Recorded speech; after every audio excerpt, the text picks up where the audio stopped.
If you enjoy listening to clinical conversations, then maybe you'd enjoy membership with the Royal College of Physicians of Edinburgh. As a member of the Royal College of Physicians of Edinburgh, you'll have access to the RCPE education portal and access to the evening medical updates and options to view the symposia in person or online. If you would like to learn more about this, then please go on to the Royal College of Physicians of Edinburgh website for more information. Thank you.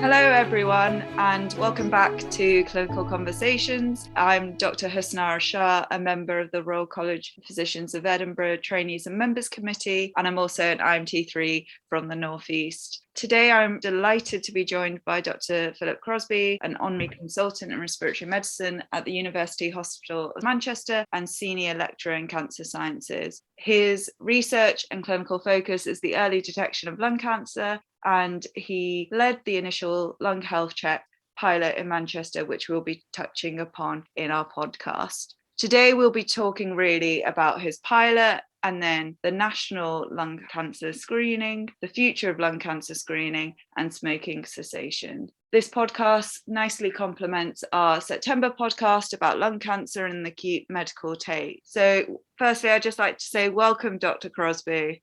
Hi there, and thank you for inviting me to do a podcast. Thanks so much for giving up your time. So really, just to explain why we've chosen this topic today is that we just really wanted to raise a bit of awareness, as it's a fairly new initiative that I feel a lot of trainees might not be aware of, unlike, say, breast or cervical screening. As we're all probably aware, lung cancer is responsible for nearly 1 in 5 cancer deaths worldwide and is a very common condition that we will all encounter during our training. And I think there's still quite a lot of room for sort of both prevention, diagnosis and treatment. So I thought it was really important to just shed some light upon this. So before we launch into all of that, I just wondered, Dr. Crosbie, if you could tell us a little bit more about yourself, how you got to getting into lung health checks, and a bit about just your career pathway up to now. Yeah, of course, no problem. So I'm currently a senior lecturer at the University of Manchester, and I split my time.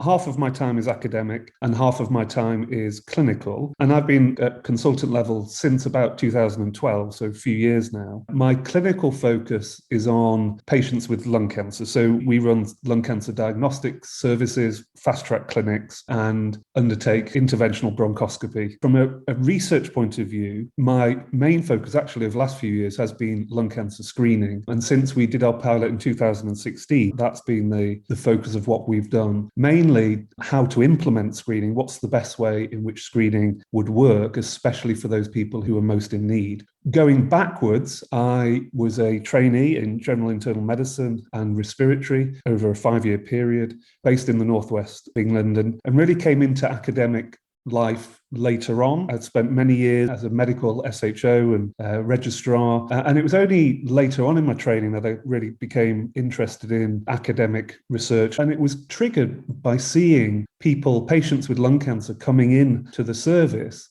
And on that first day, where they walked into clinic, or if they presented as an emergency, which is quite common for patients with lung cancer, so seeing people on the acute take, they would have advanced incurable disease on day one. And really the challenge to myself was, can we do anything about this? Is there a way in which we can improve the outcomes for patients with lung cancer, which is, as you say, incredibly common, but the other striking finding of lung cancer is also its very high mortality level. So the question really in my head was, how can we change this? What can we do to try and improve outcomes for patients? And that's been the challenge that we've been trying to address over the last few years through research, but also through innovations in clinical services as well. Brilliant. And I totally agree with that. I think there is a huge mortality and there's definitely room for us to improve the care we provide. So I guess when you started with your pilot, what was your number one sort of goal or aim to sort of achieve through doing the pilot?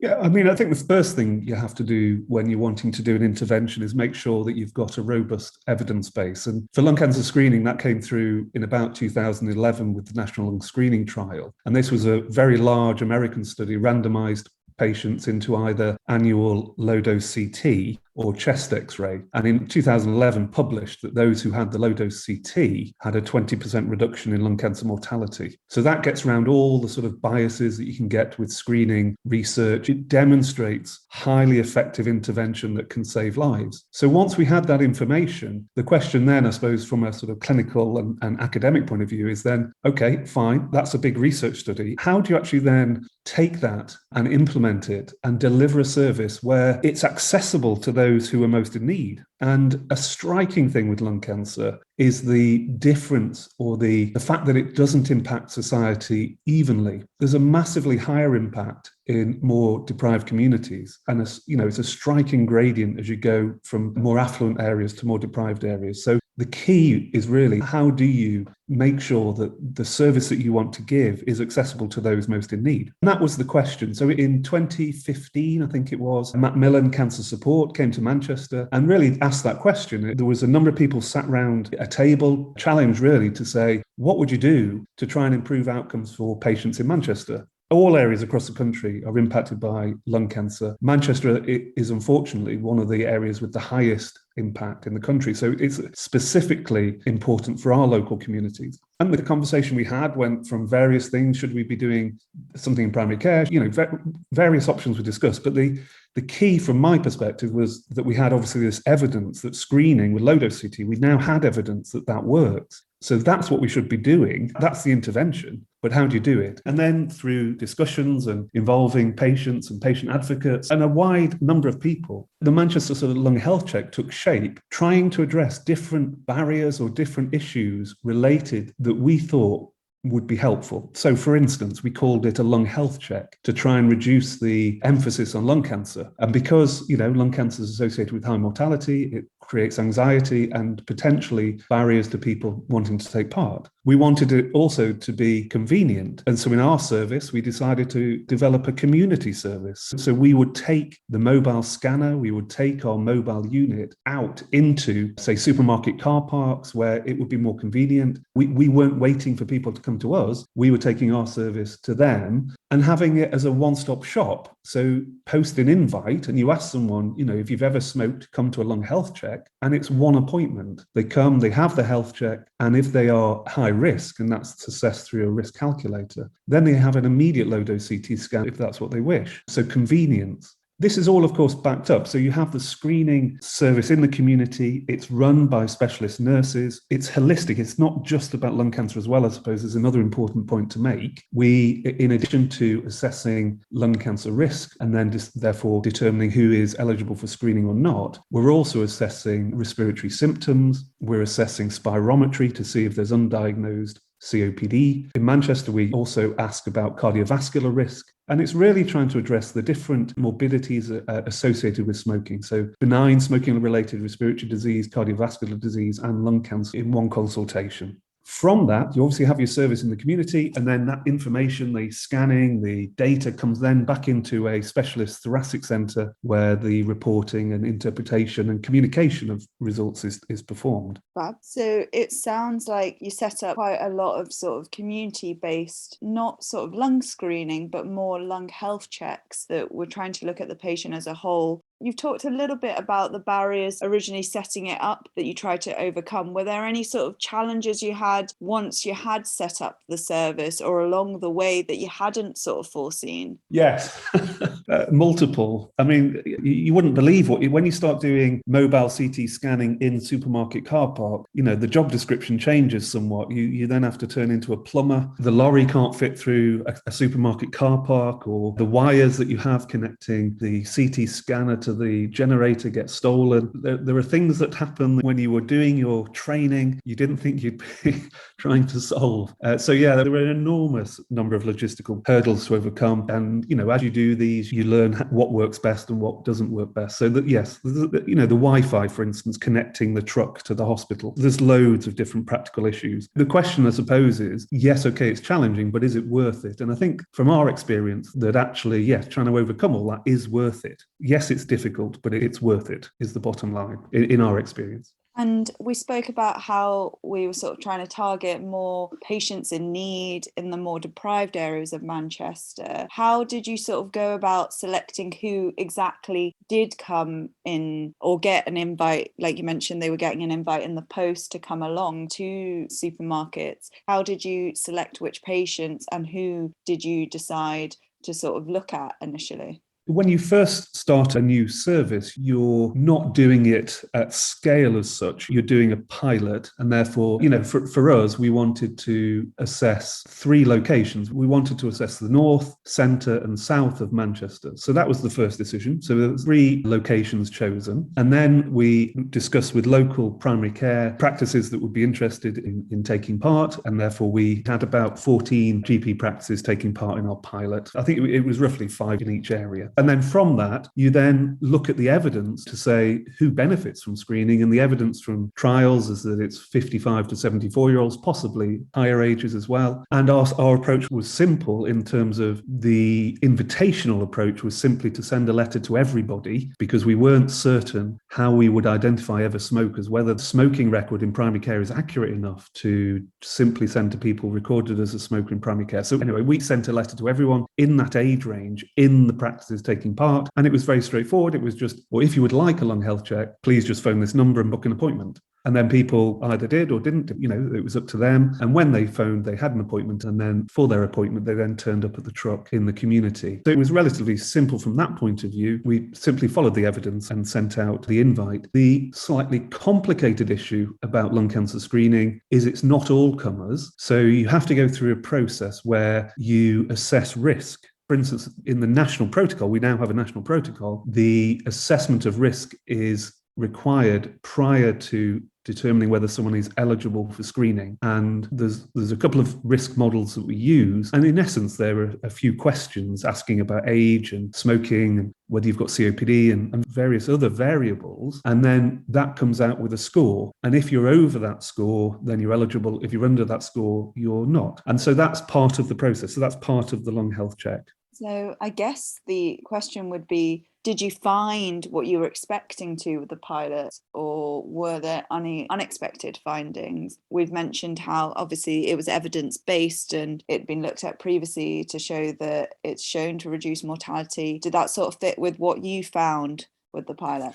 Yeah, so I mean, you don't know, do you, when you do something for the first time, whether you're going to have empty CT scanners and nobody turning up, nobody's interested or whatever. I mean, beyond it, we did have a lot of sort of feedback saying you're wasting your time, not necessarily wasting your time, but people in these areas, they don't want to have health interventions. They're not interested in their health. There were comments like that made, but actually what we found was the opposite. The invitations went out, demand was really high. We didn't have enough people on the phones to answer all the inquiries. Appointments were booked up immediately. So that was a pleasant surprise. That was great to see. The other thing we saw after the scans were done is that I suppose because we went into areas of high lung cancer incidence and in more deprived areas, we saw a lot of lung cancer. So the sort of summary statistic was 1 in 23 people who attended screening in our pilot was diagnosed with lung cancer, and about 80% of which were early stage. So we had a very high rate of lung cancer detection and a very high rate of early stage disease detection. And that really compares, if we looked more broadly across Manchester at the same time, in places that weren't having lung cancer screening, the majority of patients have stage 3, stage 4 disease. So screening was able to massively shift, the lung cancers from predominantly a terminal palliative disease into one where people were having curative surgery. So it totally changed the dial. The amount of lung cancer was a surprise. If you look at screening trials, you're generally expecting about 1% of people to have lung cancer each round or so. So we were seeing far greater than that. I think that is one difference between the published literature and then what you actually see in the real world, is that there is a bias in research where you tend to get what's called a healthy volunteer effect. And in lung cancer, that means that you get lower risk people going through research. But when you're doing it in practice, actually, we're detecting far more. So yes, so we were surprised at the number of lung cancers we found. We were really happy that we were finding lung cancer early. It was the whole point, setting the service up. But there were many different things. There was many things that we also saw. As we discussed earlier, the lung health check was a more holistic approach. We didn't just want to focus on lung cancer. We want to look at other smoking-related comorbidities. So one example, we had, I think it was about 1 in 5 people had abnormal spirometry that would be consistent with COPD who were not diagnosed. And many of those people had symptoms, so would benefit from treatment. We had many people who we assessed for cardiovascular risk, and they weren't on primary prevention as they should have been. So we viewed this as quite a successful approach because we were picking up all these different important health-related things that we could do things about. They weren't just labels, they were actually things where patient health could be improved. So through all that, we were very positively surprised by what we found. And it sounds like just with that high prevalence of cancer that you found, that you did manage to reach your harder to reach communities with the demand being high. Did you find that we talked about how in clinical trials, it's usually healthy volunteers, maybe in a sort of different social demographic? Did you find that the people who were attending were people from sort of more deprived areas? Yeah, so in England, you've got the index of multiple deprivation, which ranks each person's postcode comes with a rank from 1 to 32,000, I think it is. And so looking at the attendees of the service, the majority of people were in the lowest deprivation decile. And so over 50% were in the lowest deprivation decile, which is far, far different from what you would normally see in a research study. It's massively different. So yes, I think this approach, I don't think we should say it's perfect. I think we have to avoid that. But I think it did work in terms of making sure that it was accessible to those people in the most deprived areas. But yes, it's not perfect, and we're still working on different ways and things of trying to improve it. But yes, it's been a very good start. And I guess you talked about how, you found a bit of undiagnosed COPD, people at risk of cardiovascular disease, and also lung cancer. What did you sort of do with the information that you found? Did you have in place links for secondary care that you pass that information on to, or relay it back to GPs? Who followed up those patients to get to the final diagnosis or to sort of start them on treatment? Yeah, so we evolved a little bit from our pilot to what we do now. We've scaled things up, so we're doing more screening now than we were. And the approach we have now is, in essence, the screening service is run by respiratory physicians. So we obviously don't report the imaging. The imaging is reported by thoracic radiology, and they do a fantastic job. But once that report is created and it comes into the screening team, so there's a screening team sat in secondary care in a hospital where we see the results of the lung health check, so spirometry, symptoms, etc. And then we see the scan report, and the report can be completely fine, or it can have all sorts of bits and pieces on it. And part of the assessment then is what's of clinical importance and what something found on a CT scan that is not clinically important, and therefore we shouldn't really be passing that information on because it doesn't have any clinical impact. So there is a process through which that goes, and we try as much as possible to manage findings ourselves. So for instance, if we find a thoracic aneurysm or abdominal aortic aneurysm, we would make that referral. So we've had discussions with primary care, and their directive to us has been, if at all possible, if we can manage those important incidental findings, it would be better rather than passing that information down to primary care because they're just so busy. So that's what we've tried to develop, is as much as possible, manage the findings. Obviously, core business is lung nodules and cancers, but as chest physicians, we're managing the respiratory findings, but also triaging the other incidental findings because it's a thoracic CT scan after all, and it does go down to the upper abdomen. So you do find important other pathologies that need managing. And you spoke a little bit about how that sort of evolved from your pilot initially. Is there anything else that you've now started doing differently than what you initially did on the pilot due to sort of difficulties that arose? Well, I think the main issue when you're doing something at scale is it's the information flows, the IT behind. Because if you think of the complexity of many thousands of invites, many thousands of appointments, lung health checks in the thousands, scans in the thousands, and you're not just doing one screening round, you're then doing surveillance scans on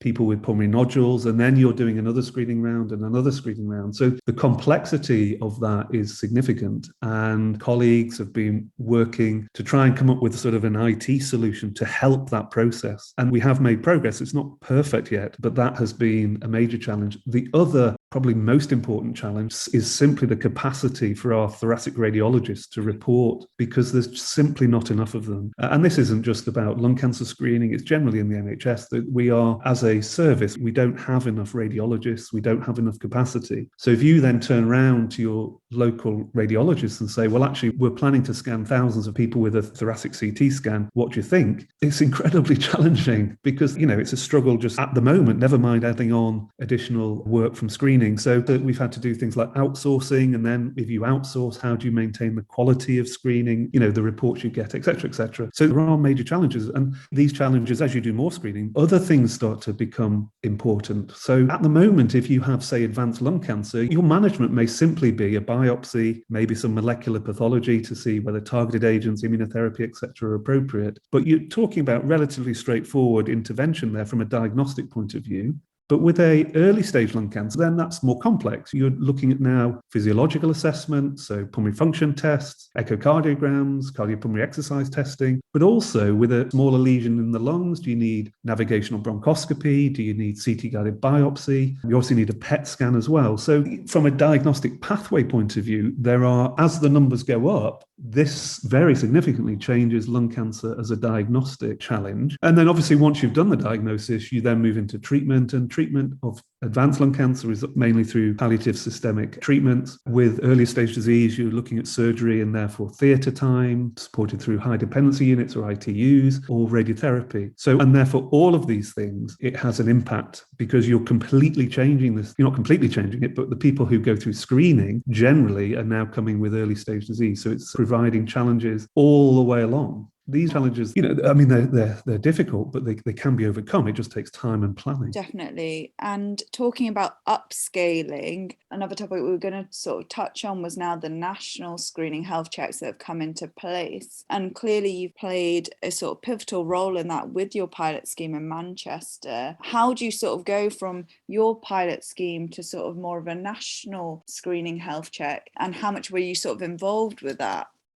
Yeah, so screening is now being considered. So there's a committee called the National Screening Committee who are assessing the health economics of lung cancer screening to, I think, fairly shortly, whether they would be supportive of a national programme. And obviously, I suppose I'm biased, but I hope that they are supportive. That process, I suppose our pilot was in 2016, 17. We presented our data and NHS England were really excited about it because I think it showed a couple of things. A, it transforms the outcome from lung cancer itself, but B, we had a model of service delivery that actually looked as though it was breaking down barriers and working in areas of more socioeconomic deprivation. And it wasn't just Manchester, other centres as well. And this led to the inclusion of the lung health check in the NHS long-term plan. And then from that, there has been funding by NHS England for a larger pilot scheme across England. Initially at about 10 sites, it's now expanded to over 20 sites, and further expansion, I think, is planned as well. Going therefore from local, where we've sat down locally and planned and designed services, to trying to sort of align things at a larger scale at a national level, meant that we now have a national committee. So there's a screening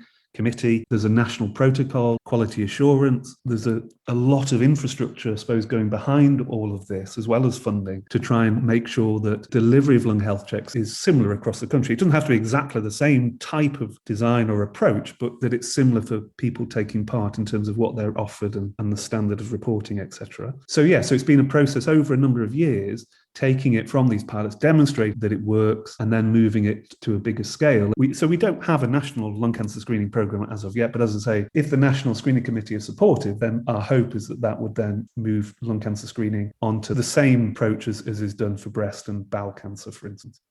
So at the moment, just to clarify for our listeners, it's mainly just sort of 23 areas in England, I believe, that sort of do lung health checks. And like you say, they might not be entirely identical to what you did in Manchester, but I think the main focus is sort of to invite them for low-dose CT scans. And it's mainly, to my understanding, for patients who have ever smoked and between the age of 55 or 75. Is that right, Dr. Crosbie? Yes. So a lung health check, you can have a lung health check if you've ever smoked, and you're between the age of 55 and 74 inclusive up for the national programme. So a lung health check doesn't mean necessarily that you then have screening. So you then, as part of your lung health check, you then get assessed, your lung cancer risk is assessed, and if you are over the threshold, so there's, as I say, two risk models, one's called PLCO and one is called LLP. And if you are above a certain risk threshold, so these calculators estimate your risk of developing lung cancer over either the next 5 or 6 years, and if it's over a certain percentage point, then you qualify for screening and are offered a CT scan. And obviously, I think it would be great if we could get sort of national lung cancer screening, and hopefully, fingers crossed, we are heading in that direction. But we've touched on how there are other screening programs. Why do you think lung cancer has sort of lagged so far behind other cancers in implementing screening? Do you think it was due to sort of a lack of evidence out there, or do you think it was due to lack of funding? Why has there been a sort of delay in us setting up a screening service that's clearly needed?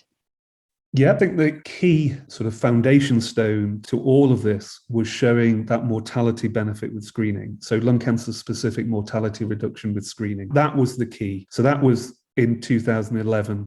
Once we had that, then there was arguments whether one study was enough and whether one study in America was enough, whether you needed another one in Europe, and therefore there was delays, essentially waiting for a European study called Nelson then to publish, which we did a couple of years ago. There was, I suppose, a lack of evidence base until relatively recently. However, I think having been interested in lung cancer and research over the past few years, there has been a transformational difference in the amount of funding coming into lung cancer research. I suppose there's been money coming into cancer treatment, so oncological treatments, say chemotherapies, etc., for a while, but actually very little or virtually none into early detection. And actually early detection is the only way in which we're able to reduce mortality. And there was almost a complete lack of investment in lung cancer early detection. And the reasons for that may be complex, but I certainly think there will be an element of people in more deprived areas maybe have less of a voice. And the other is that, and I've had this actually when I've presented about lung cancer to non-lung cancer people or non-respiratory people,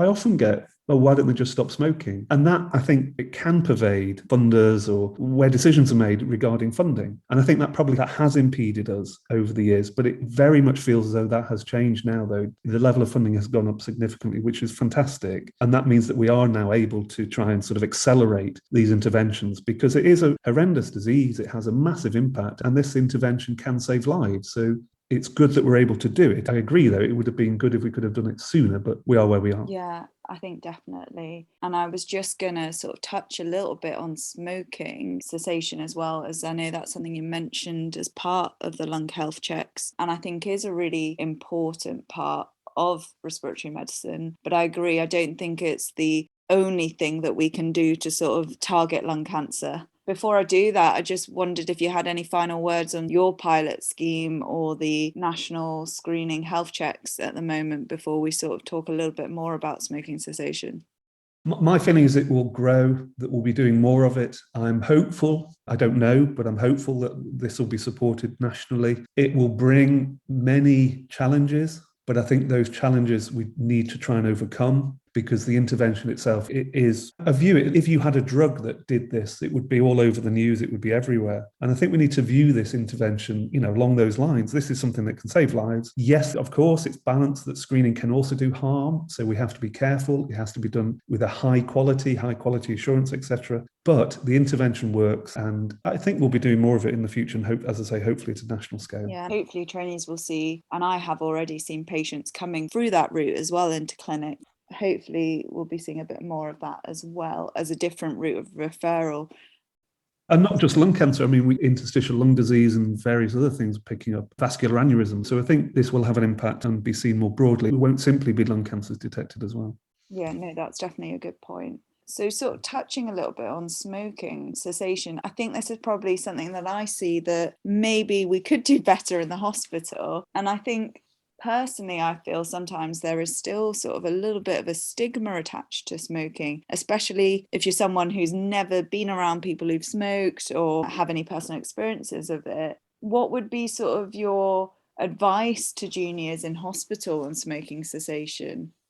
If you look at one of the things when you're going through setting services up, whatever, is looking at cost effectiveness. And almost the most cost-effective thing, the one thing you can do to improve health is stop people smoking. So, of all of the things we do, that's probably the most cost-effective thing to do. We have treatments that are highly effective. I'm not saying that it's straightforward, but they are effective, and services that can support people through that process. And I think it's our duty really to support people. It's critical we don't make judgments, but it's also critical that we support people and encourage smoking cessation through smoking cessation services, etc., because it's such an important health intervention. It's possibly the most important thing we can do is stopping somebody smoke or supporting someone to stop smoking. So view it highly, view it as a really important step. And I think patients clearly want to stop, or the majority of people want to stop smoking. It's providing support and encouraging people to do that. My advice would be to view it positively and encourage people to try and do that. And it's a teachable moment, isn't it? When somebody's in a hospital setting, they've come in because they're ill and therefore maybe receptive to advice on smoking cessation.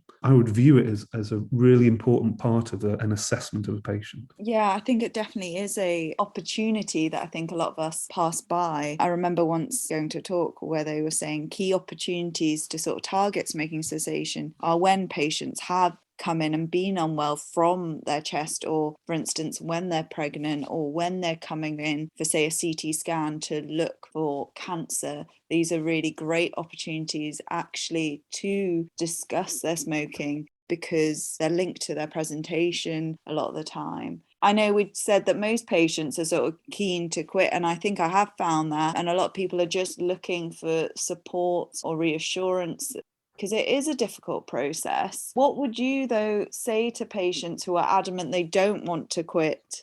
Yeah, I think you have to offer people support, talking it through, seeing if there's any reasons or barriers to quitting. Really important not to be judgmental and really just exploring anything that may be behind that. And of course, it's person's right. If they wish to smoke, that is their choice. And it's really what you're supposed to be doing as a medical professional is just exploring that a bit and just seeing if there is reasons behind that and whether, we can help. Because as I've said, as we all know, it's incredibly important to try and stop in terms of preventing not just a lung cancer issue, this is it. It's all sorts of health problems and the money as well. And when buying cigarettes nowadays, it's very expensive. So I think exploring, being supportive and just being there for patients, and people can change their mind and providing support if they do. And I think one of the sort of newer things that have come in is sort of vaping. What are sort of your thoughts about vaping and the harms of vaping versus smoking, and even sort of maybe the link to lung cancer? Or is it just too early really to say? I think it's too early. And I think the issue of vaping is the setting, isn't it? So the area in which I work, I have no doubt that vaping is an effective intervention for smoking cessation. It's something that we offer in our screening service. I'm involved in a research study in Leeds called the YES study, where we're looking at the optimal approach to smoking cessation within lung screening. And again, in that study, that vaping is included alongside all other, standard nicotine replacement treatments. So in that setting, I think it's an important part of the sort of the tools that we have to try and help people come off cigarettes. But I agree, longer term data, etc., is needed. But I think the area I work, we're convinced that it's a very useful tool. I think we've sort of come to the end of our podcast, but Dr. Crosbie, I just wanted to sort of touch, you mentioned how you got into sort of academic medicine quite late on. Is there any advice or tips you have out there for our budding sort of respiratory future trainees, or any sort of advances you see coming into respiratory medicine that you'd like to share your thoughts about? Yeah, I think it's an incredibly exciting time. You just see huge advances in treatments. The advances also looking at the diagnostic tests. There's changes happening very rapidly. And so it is exciting to be involved in that. I don't think we should totally sugarcoat academic. It can be difficult, difficult to attract funding, etc. But it does give you that opportunity to scratch beneath the surface and to try and make change that affects patients more broadly, not just the patients sat in front of you, but patients both in your own communities and more broadly than that. And I think that's the exciting thing, that you can have a significant impact in what you do and really have a positive benefit on people on a significant scale. So it's an exciting career. It does have its challenges, But I think, from my perspective, I really, really enjoy it, and I'm very, very pleased I got involved in academics. But as you say, yes, a bit later than maybe normal. I think that's still a positive, isn't there? If you have gone into training and it's something you've now just developed an interest with being involved with a bit of research here and there at work. I think it's just to be aware that it's still an opportunity that's open to you because other people have done it out there. So I think if you are interested, I'd personally say go find someone who's, into research and sort of discuss the future of that. Yes, agreed. Totally agree. So I think I want to firstly just thank you for giving up your time. Really appreciate that and sort of updating us on sort of how we've got to where we are right now with lung health checks nationally. And I just wanted to sort of give some key home messages to our listeners out there. So really what we've discussed is how we've now got sort of a national lung health check for patients whoever smoked who are over 55 but younger than 75. And you might end up seeing these patients in clinic who have undergone CT scans that have identified any abnormalities. Really, really important to make sure that you are addressing smoking cessation in all our patients who smoke. It's really cost effective and has a huge impact, not just from a respiratory perspective, but to other parts of their health. And I think another thing to just consider as a trainee that we've seen in sort of the pilot lung health checks was that there is a lot of undiagnosed COPD also out there, and to not miss the opportunity to refer these patients either onto our respiratory colleagues or for spirometry, because that's another way that we could also improve the quality of life of our patients. So just again, thank you so much, Dr. Crosbie. Really do appreciate your knowledge and your time, really. No problem at all. Really enjoyed it. If you've enjoyed listening to our podcast today on lung health checks, then you might be interested in our upcoming Royal College Physicians of Edinburgh event on non-invasive ventilation and obstructive sleep apnea in September. This course will focus on hot topics within the field of NIV and OSA. For further information, please visit the RCPE website.